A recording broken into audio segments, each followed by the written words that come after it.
जय हिंद। वैसे अभ्यर्थी जिनको इस बार टीआरई 4 देना है, जो छात्र एस्टेट का रिजल्ट का इंतजार कर रहे हैं, या जो छात्र इस बार सीटेट पास किए हैं, 6 to 8 इस बार देना है, 1 to 5 देना है, यानी टीआरई 4 जिन अभ्यर्थी को सीरियसली देना है, उनके लिए एक महत्वपूर्ण वीडियो साबित हो सकता है।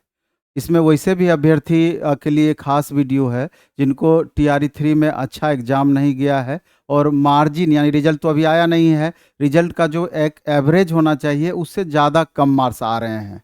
इसलिए करके ये वीडियो, चूँकि आप इस बीच में आपको बैठ करके समय बर्बाद नहीं करना चाहिए, क्योंकि आपको भी पता है, ठीक है टीआरई 4 के नोटिफिकेशन में अभी देरी है, लेकिन कंपटीशन भी लगातार आपका बढ़ते जा रहा है। थोड़ा सा परफॉर्मेंस डाउन होगा तो ये गोल्डन अपॉर्चुनिटी आपके हाथ से निकल जाएगा, क्योंकि अच्छे से आपको पता है कि टीआरई 4 के बाद मे बी कि टीआरई 5 एक बार आ जाए, जिसकी संभावनाएं अधिक है, लेकिन इसके बाद अगले 5 साल वैकेंसी देखने को नहीं मिलेगी। अगर दूसरे भी कंपटीशन से हम तुलना करें इस टीआरई को, यानी कि टीचर वाली वैकेंसी को, तो दूसरे जगह कंपटीशन इससे कई गुना ज़्यादा है आपका, और हर परिस्थिति में, हर स्थिति में ये आपका फेवरेबल कंडीशन है टीआरई 4।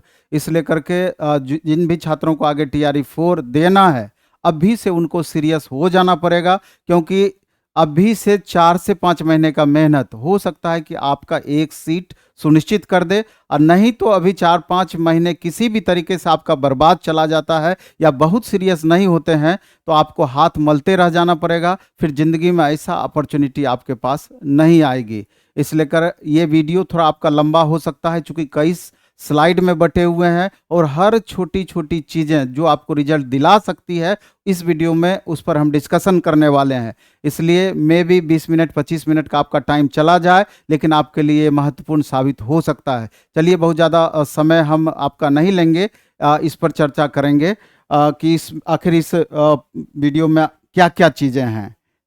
सबसे पहले कि हम जो आपका चर्चा करने वाले हैं कि समय कितना है आपके पास, पढ़ना क्या क्या है, स्टेप बाय स्टेप, और बहुत सारे चीज़ें हैं, तो हर बातों पर हम आएंगे। सबसे पहले देखिए, समय कितना है आपके पास। ये आपको पता है कि नोटिफिकेशन लगभग नवंबर या दिसंबर 2024 तक आपका आएगा। लगभग नवंबर ही मान करके आप चल सकते हैं। में भी जो परिस्थितियां बन रही है, थोड़ा विलंब हो सकता है, क्योंकि आपको पता है कि जब टीआरई 3 का रिजल्ट आ जाएगा, टीआरई 3 के रिजल्ट के बाद वेरिफिकेशन का प्रोसेस पूरा हो जाएगा, जब छात्रों को ज्वाइन करा दिया जाएगा, और ज्वाइन करने के बाद जब फाइनल फिर निकाला जाएगा कि कितने छात्र ज्वाइन किए हैं, कितने शिक्षक अभ्यर्थी ज्वाइन किए हैं, कितनी सीटें वैकेंट रह गई है, इसका पूरा ब्यौरा शिक्षा विभाग के पास आएगी। ये ब्यौरा आने के बाद तब जाके बीपीएससी को विज्ञप्ति भेजेगी कि नंबर ऑफ वैकेंसीज कितनी वैकेंट हुई और पूरी टोटल वैकेंसी टीआरई 4 में संभावित कितनी आ सकती है। तो ये उसके बाद ही, तो ये इन सारे प्रोसेस में समय लगेगा। तो मिनिमम जो परिस्थितियां बनी है, नवंबर से पहले नोटिफिकेशन का उम्मीद कम है, ये यही बात यहाँ पर दिया गया है। इसके बाद अगर नवंबर तक नोटिफिकेशन आता है तो फरवरी 2025 में आपका एग्जाम हो सकता है, लेकिन अगर दिसंबर में आएगा तो ये आगे मार्च भी जा सकता है, या सरकार चाहे कि जल्दी जल्दी हम ये टीआरई 4 करा दें, उसके बाद टीआरई 5 को अगर उनको लाना होगा तो मे भी कि ये एग्ज़ाम फरवरी में आपका हो जाए। यानी लगभग आपके पास मिनिमम 4 से 5 महीने का समय है। अगर अपर लिमिट कहा जाए तो 5 महीने का समय आप मान करके चल सकते हैं, लेकिन कभी कभी परिस्थितियां ऐसी बनती है, सरकार को थोड़ा हड़बड़ाहट रहती है कि नहीं, हम इलेक्शन थोड़ा पहले ही करा लेंगे, तो उस परिस्थिति में कभी भी कंडीशन आपका चेंज हो सकता है। इसीलिए लोअर लिमिट हम आपका 4 महीना लिखे हैं, अपर लिमिट 5 महीना लिखे हैं। आपको टारगेट 4 महीने करके चलना है। 5 महीने का समय मिल गया तो 1 महीना रिवीजन के लिए आपका और बेहतर हो जाएगा। अब इसमें जो पढ़ना क्या क्या है, पहले तो ये समझना है कि कौन कौन से बच्चे इसमें होंगे। एक तो होंगे कि जैसे 3 तरह के टीचर आप बनते हैं, एक एसएसटी के, दूसरा साइंस एंड मैथ का, तीसरा लैंग्वेज का, और फिर उसके बाद 1 to 5 भी आप आगे इसमें ले सकते हैं, जो पीआरटी लेवल है, प्राइमरी लेवल है उसमें। तो एसएसटी में आप देखेंगे कि पढ़ना क्या क्या होता है। एक तो सब्जेक्ट आपको पढ़ना होगा, जो भी सब्जेक्ट आप चूज करेंगे उसके बाद कॉमन पेपर होगा 40 मार्क्स का, उसके बाद लैंग्वेज 30 मार्क्स का, हिंदी और इंग्लिश मिला करके। तो आपका जो मेरिट बनता है इस सब्जेक्ट प्लस कॉमन पेपर, यानी 80 मार्क्स का सब्जेक्ट होगा, 40 मार्क्स का कॉमन पेपर होगा, 120 मार्क्स पर आपका मेरिट बनेगा। इसलिए बहुत महत्वपूर्ण ये पार्ट आपका हो जाता है।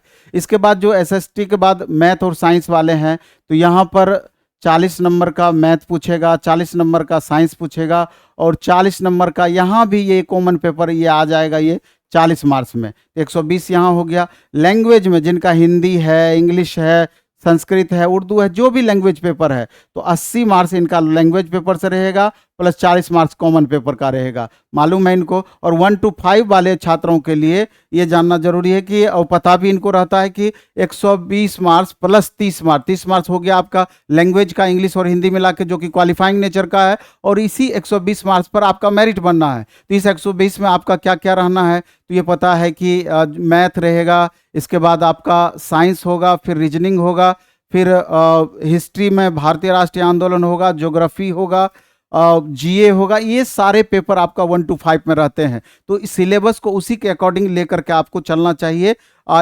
लेकिन उसके पहले आपको सिलेबस का ज्ञान होना चाहिए। इसके बाद आगे की रणनीति आपकी क्या होनी चाहिए कि टारगेट आपको क्या बनाना चाहिए। तो टारगेट मार्क्स कैसे, पहले तय करना है कि टारगेट मार्क्स अपना तय कर लेंगे कि इतना मिनिमम हमारा टारगेट होगा, इतना मार्क्स तक हमको लाना है। तो उसके लिए आपको प्रीवियस कट ऑफ पर थोड़ा सा ध्यान देना होगा कि प्रीवियस कट ऑफ टीआरई 1 में कितना रहा था, टीआरई 2 में कितना रहा था, इसके बाद 3.0 का ये आगे पता चलेगा जब रिजल्ट आ जाएगा। तो इसका क्या कट ऑफ, ये एवरेज आपको दिमाग में बैठा करके उस हिसाब से आपको तैयारी करनी होगी। उसके बाद लेवल ऑफ क्वेश्चंस पर भी आपको ध्यान देना होगा कि टीआरई 1 में किस लेवल का क्वेश्चन रहा, टीआरई 2 में किस लेवल का क्वेश्चन रहा, टीआरई 3 में किस लेवल का क्वेश्चन रहा, और तुलनात्मक रूप से भी देखेंगे कि लेवल में किस हिसाब से परिवर्तन हुआ है। तो जो परिवर्तन देखने को मिला है, इससे साफ जाहिर होता है कि आपका 1 to 5 हो, 6 to 8 हो, 9 10th हो, किसी का लेवल अब अलग नहीं है।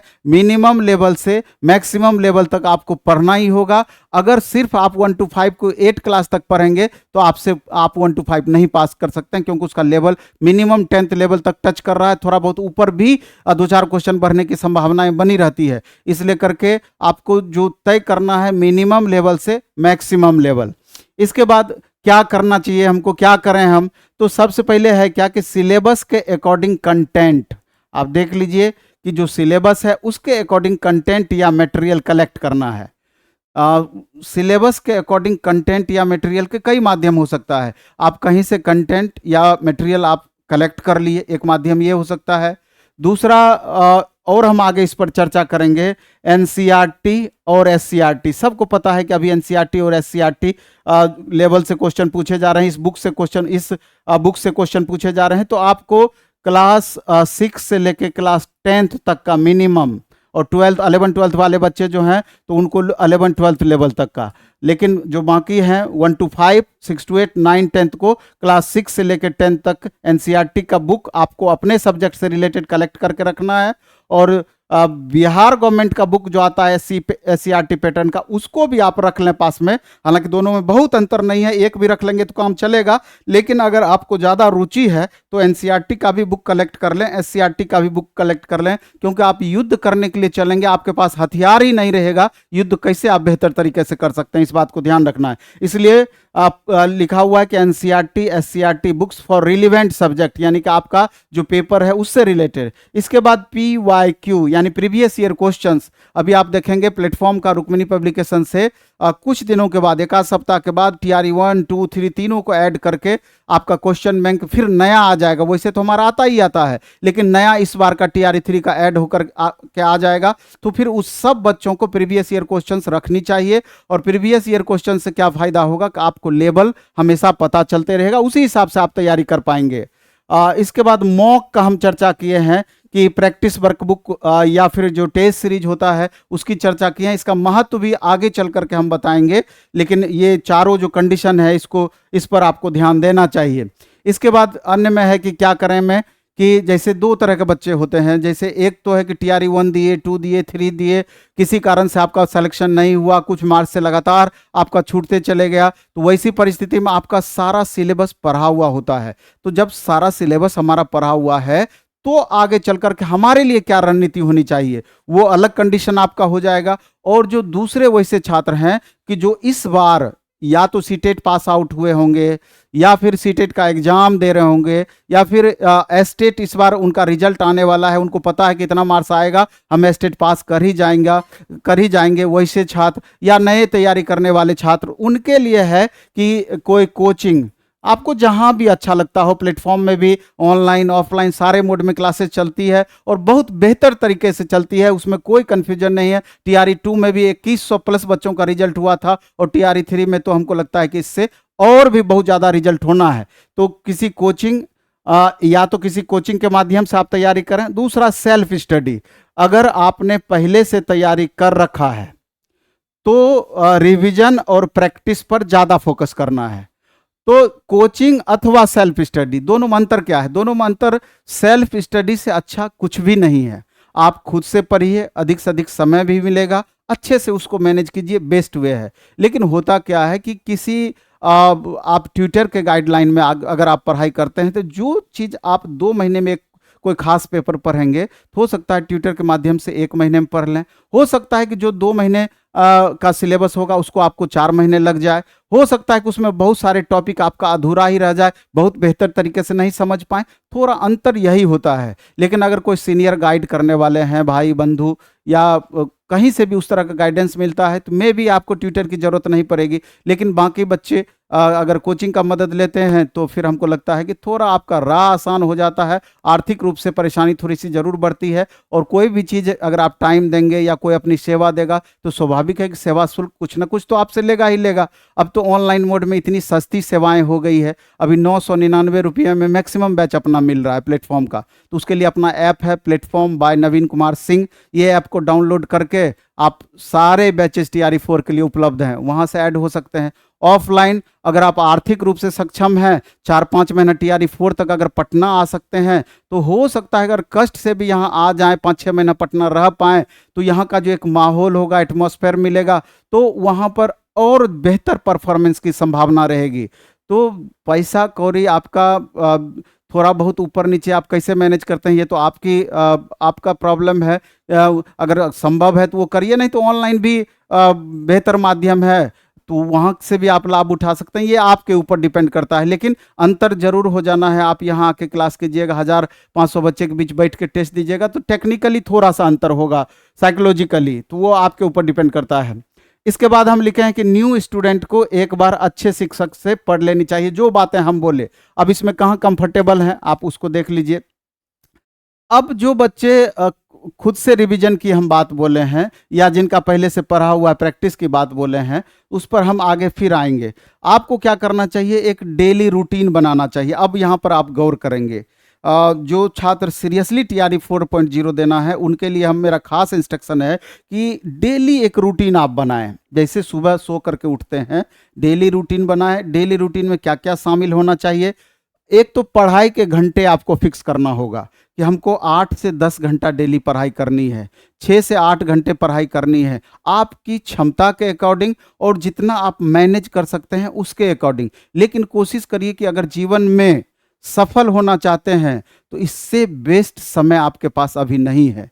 इसलिए करके कैसे टाइम मैनेजमेंट करेंगे ये आपके ऊपर डिपेंड करता है। लेकिन अगर 8 से 10 घंटे का टाइम फिक्स कर पाएंगे मिनिमम, तो हमको लगता है कि आगे 4 से 5 महीने में सफलता की लगभग गारंटी आपको मिल जाएगी। इसके बाद लिखा हुआ है कि पढ़ाई के घंटे फिक्स करने के बाद की क्लासेस और सेल्फ स्टडी का रूटीन फिक्स करें। मतलब कि कितने घंटे आपको अगर कहीं क्लास कर रहे हैं तो कितने घंटे आपका क्लास होता है, उसके अलावे आपको सेल्फ स्टडी के लिए रूटीन फिक्स करना है। कितने घंटे का मतलब है कि अगर मान लीजिए कि 4 घंटे 5 घंटे 6 घंटे का क्लास हो रहा है, आपका कहीं कर रहे हैं, तो कहीं पर भी कोई भी टीचर है आपको घोर के पिलाने देगा। अपना मेहनत सब दिन सर्वोपरि होता है, इस बात को गांठ बांध लेना है। 4 से 6 घंटे अगर टीचर पढ़ा रहे हैं तो जब तक 4 से 5 घंटे आप खुद से नहीं पढ़ेंगे वो पढ़ाया हुआ चीज़ आपका मेंटेन नहीं रहेगा। इस बात को ध्यान रखना है। इसलिए 5 घंटे के अलावा 5 घंटे आपको देना ही पड़ेगा। आप हंस के दें, रो के दें, जैसे भी दें, इस बात को ध्यान रखना है। क्लासेस और सेल्फ स्टडी का रूटीन आप फिक्स कर लें। डेली रूटीन बनाएं, जो बात अभी हम बोले, मॉर्निंग में और नाइट में उसकी समीक्षा करें कि कितना उसको फॉलो कर पाए अथवा नहीं फॉलो कर पाए। मेरा कहने का आशय यह है कि जैसे सो के जगे, हम आज फिक्स कर लिए कि आज हमको 10 घंटे पढ़ाई का रूटीन बनाना है, 12 घंटे रूटीन बनाना है। अगर 12 घंटे का रूटीन बनाएंगे तो 10 घंटे फॉलो करने का प्रयास होगा। 13 घंटे का रूटीन बनाएंगे तो 9 घंटे आप उसको फॉलो कर पाएंगे। ऐसा करना है। जितना बनाएंगे उसे थोड़ा कम लेवल तक आप उसको मेंटेन कर सकते हैं, उसके लिए आपको एडजस्ट करना होगा। और जैसे सुबह में हम रूटीन बनाए कि आज हमको 4 घंटा 5 घंटा इतने बजे से इतने बजे तक क्लास है, उसके बाद इतने घंटे सेल्फ स्टडी करना है, इतना हमको मैथ पे टाइम देना है, या फिर जो भी आपका पेपर है उस पर टाइम देना है, कॉमन पेपर पे टाइम देना है, 1 घंटा हमको करेंट पढ़ना है, ऐसे हमको पढ़े हुए चीज़ को ऐसे रिविजन करना है। तो आपको पता भी नहीं चलेगा अगर उस रूटीन को पूरा करने में आप लग जाएंगे, कैसे आपका दिन गुजर गया, कैसे आपका दिन बीत गया, पता भी नहीं चलेगा। और रात में सोने से पहले उस रूटीन की आप समीक्षा करें कि सुबह में जब हम रूटीन बनाए थे तो उसको कितना हद तक फॉलो कर पाए। आपको तनाव हो जाएगा। अगर आप बेहतर तरीके से पूरा रूटीन फॉलो कर पाए, अगर 80% भी रूटीन फॉलो कर पाए, अंदर से एक आंतरिक खुशी आपको महसूस होगी। अंदर से बहुत आप प्रसन्न नजर आएंगे कि आज हमने इतने घंटे पढ़ाई कर लिया। अगर किसी कारण से आपका रूटीन डिस्टर्ब हुआ, गेस्ट आ गया, दोस्त आ गया, जिस भी वजह से डिस्टर्ब हुआ, आपका तनाव बढ़ जाएगा कि आज हमारा दिन यूं ही बर्बाद चला गया। दूसरे दिन फिर जब सुबह रूटीन बनाएंगे तो शाम में फिर जब समीक्षा करेंगे तो आप कोशिश करेंगे कि दूसरे दिन, आज कल तो हमारा ऐसे ही दिन व्यर्थ चला गया था, आज एनी हाउ उसको हमको फॉलो करना है। तो उस पर आप पूरी जी जान से लग जाएंगे, क्योंकि प्रेशर में ही पढ़ाई होता है, आपको पता है।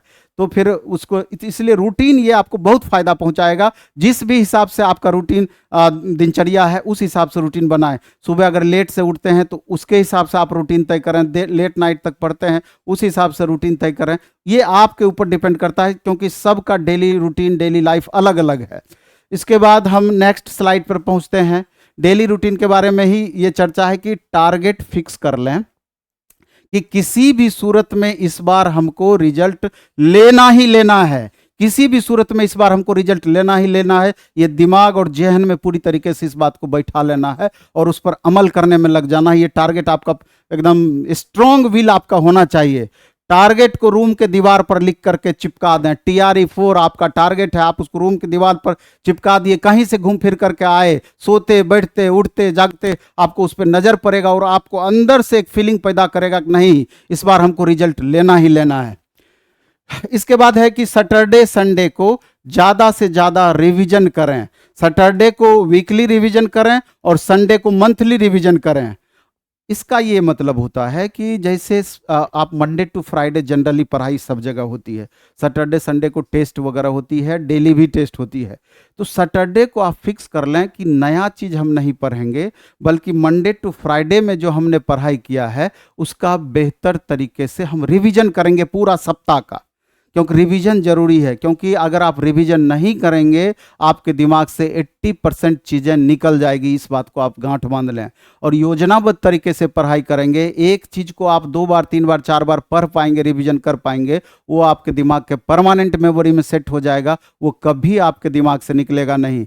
शनिवार को हो गया, 5 घंटा रूटीन फिक्स कर लीजिए कि हमको पूरा एक सप्ताह 5 दिन का हमको रिवीजन करना है। और संडे को पूरे पिछले 1 महीने का रूटीन पिछले 4 सप्ताह का रखें कि संडे को फास्ट रिवीजन हमको कर लेना है पूरे 1 महीने का। उसमें क्या करना है कि जैसे रिवीजन करते हैं, जो सेट ही बनाए, तो जो क्वेश्चन हमसे बन रहा है उसमें टिक नहीं लगाएंगे, जो क्वेश्चन हमसे गलत हुआ उसमें टिक लगाते हम चले गए।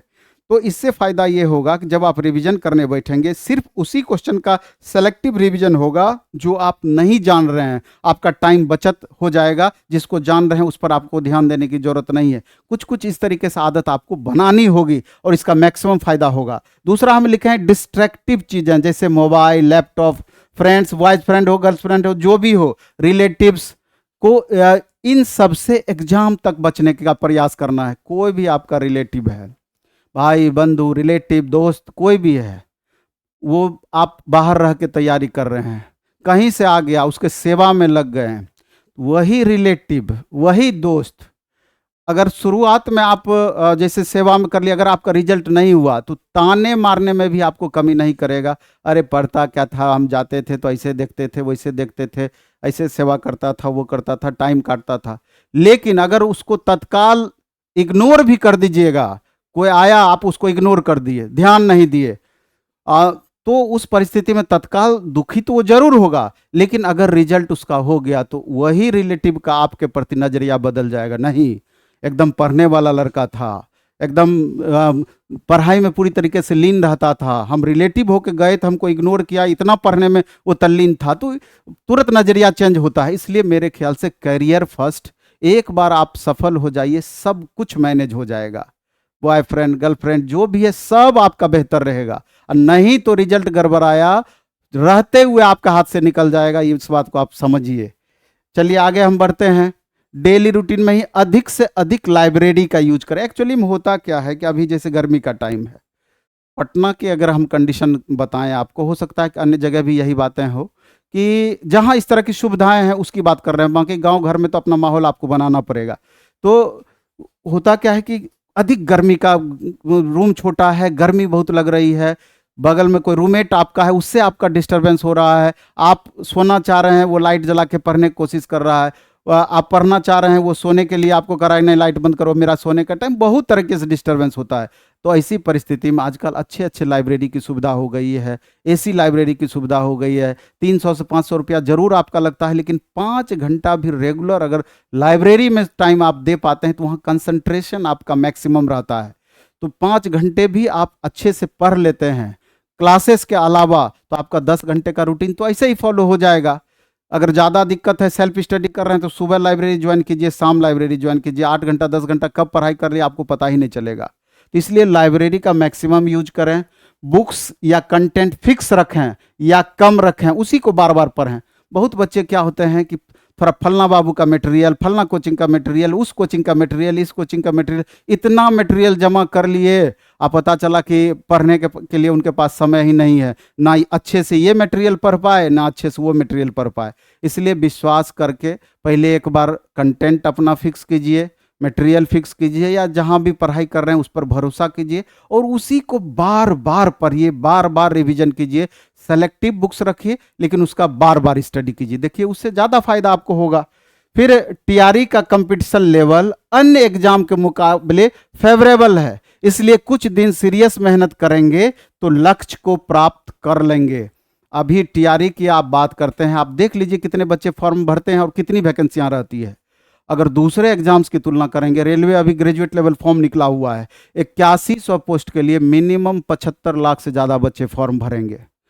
बिहार में 12,100 बिहार एसएससी +2 लेवल की वैकेंसी निकली हुई है, 25 से 26 लाख बच्चे फॉर्म भरे हुए हैं। ऐसे ही अदर स्टेट या हर जगह यही पोजीशन है। उसके रिस्पेक्ट में ये टीचर का वैकेंसी आपके लिए बनिस्पत आसान है, इसलिए 4-5 महीना जम के मेहनत कीजिएगा, गारंटी है कि आपको मैक्सिमम बेनिफिट मिलेगा। इसलिए हम लिखे हैं कि दिमाग में बैठा लें, अगले 4 से 6 महीने की मेहनत अगले 40 से 60 साल का भविष्य तय करेगा। यानी कि अगले 4 से 5 महीने अगर बहुत सीरियस पढ़ाई कर लिए तो अगले 40 से 50 साल का भविष्य आपका तय हो जाएगा। अभी आपका 25 साल अगर मान लीजिए एज है तो मिनिमम 65, 70, 75 साल जीते ही हैं, 40 साल का भविष्य आपका आगे का बेहतर हो जाएगा। लेकिन ये 4-5 महीने अगर आप गड़बड़ा दिए तो अगला 40 से 50 साल आपका गड़बड़ हो जाएगा, इस बात को आप मान लीजिए। इसलिए करके इस पॉइंट पर आपको गौर करना चाहिए। महिलाओं को इससे बेहतर अपॉर्चुनिटी शायद जीवन पर्यंत ना मिले, क्योंकि महिलाओं को बहुत ज़्यादा मौका मिलता नहीं है, जो अपने स्टेट या अपने परिवेश का जो माहौल है, इसलिए करके महिलाओं पर जिम्मेवारी भी अधिक है। टीचर की वैकेंसी में हम देखते हैं बहुत सारी शादीशुदा महिलाएं, छोटे छोटे बच्चे वाले महिलाएं, किसी तरीके से वो एडजस्ट करके पढ़ाई करते हैं। और बहुत महिलाएं, भाग्यशाली महिलाएं भी होती है कि पति या सास विश्वास करके उसको पटना भी पढ़ने के लिए या दूसरी जगह पढ़ने के लिए विश्वास करके भेजती हैं। या बहुत सारे घर की बहू बेटियां भी बाहर उनके पिताजी या गार्जियन उनको तैयारी करने के लिए भेजते हैं, उनके ऊपर बड़ी जिम्मेवारी होती है। अगर आपका रिजल्ट हो जाएगा तो आप समझ लीजिए कि आपके रिजल्ट के कारण पूरा परिवार तो खुशहाल होगा ही होगा, आपके छोटे भाई बहन बंधु देवर सब के लिए रास्ता खुल जाएगा, समाज पड़ोस सब के लिए। लेकिन अगर आपका रिजल्ट नहीं होगा तो फिर आप बहुतों का दरवाज़ा बंद कर सकते हैं। ये बात आपको समझना है, क्योंकि एक विश्वास में कमी आती है। भेजे पता नहीं कैसे पढ़ाई किया, उसका रिजल्ट नहीं हुआ, पढ़ाई में ध्यान नहीं देती होगी, बगैर वगैरह बहुत दैनिक जीवन में देखने को मिलता है कमेंट इस तरह का। इसलिए कि बाबू खूब अच्छे से पढ़िएगा, खूब मन से पढ़िएगा और रिजल्ट ले करके एक मिसाल बनाना है, समाज को भी एक मैसेज देना है और बहुतों के लिए आपको रास्ता खोलना है। इस जिम्मेवारी के साथ आपको पढ़ाई करना है। इसके बाद इस बात का अवश्य ध्यान रखें कि आपकी सफलता आपके और आपके पूरे परिवार के लिए कितना महत्वपूर्ण है। हमेशा इस बात को दिमाग में बैठा करके रखना है कि आपकी सफलता आपके परिवार और समाज के लिए कितना महत्वपूर्ण है।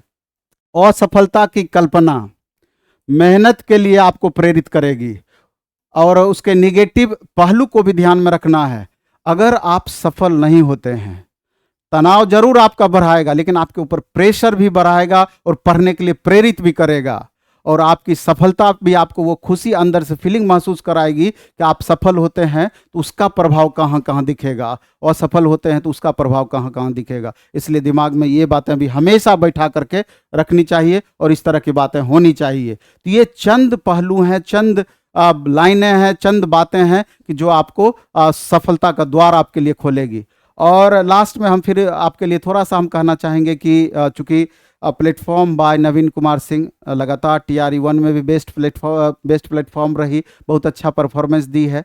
तो अभी ऑनलाइन मोड में TRE 4 के लिए लगभग 1 to 5 का, 6 to 8 का, 9 10th का, 11 12th का सब बैचेज आपका प्रारंभ है। और इसके बाद फिर नोटिफिकेशन आ जाएगा, उसके बाद भी बैच प्रारंभ होगा, लेकिन उस समय तक लेट होगा थोड़ा। लेकिन अगर आपके पास समय है तो अभी भी आप प्लेटफॉर्म बाय नवीन कुमार सिंह ऐप डाउनलोड करके मिनिमम कॉस्ट में सारा बैच है, आप उसको ज्वाइन कर सकते हैं। और अगर पटना आना चाहें तो पटना भी आ सकते हैं, 4-5 महीना यहाँ रहिए, जम के मेहनत कीजिए, क्योंकि ऑफलाइन में टीचर बोर्ड पे खड़े होकर पढ़ाएंगे, आप सामने बैठ के पढ़ाएंगे, थोड़ा सा साइकोलॉजिकली अंतर होगा ही होगा। इसके अलावा टेस्ट का अपना अलग महत्व है। अभी हमने 1 to 5, 6 to 8, 9 10 और 11 12 का बाद में हम शुरू करेंगे। इतना टेस्ट हमने डेली अलग test, 40 question common paper, 40 question math, 40 question science, इसके बाद 40 question history, 40 question polity, 40 question geography, 40 question economics, 40 question English, 40 question Hindi daily हमने प्रारंभ किया है। कॉमन पेपर तो सबको देना चाहिए, बाकी आपको अपना सब्जेक्ट जो है उसका daily test Monday to Friday दीजिए। और शनिवार रविवार को प्लेटफॉर्म ऑनलाइन टेस्ट एक अलग ऐप अपना है, उस पर फुल सिलेबस का टेस्ट चलता है, उसको भी दीजिए। टेस्ट से बहुत फायदे हैं और डिस्कशन आपका नवीन कुमार सिंह यूट्यूब चैनल पर होता ही होता है, उसको भी रेगुलर वे में वॉच कीजिए। कंटेंट या मटेरियल या क्लासेस की बिल्कुल भी कमी नहीं है। दिक्कत है तो आपका डिवोशन का और आपको अधिक से अधिक मेहनत करने का, दोनों में सामंजस्य बनाइए, जैसे आपको बेहतर लगता है, और अच्छे से तैयारी में लग जाइए। धन्यवाद।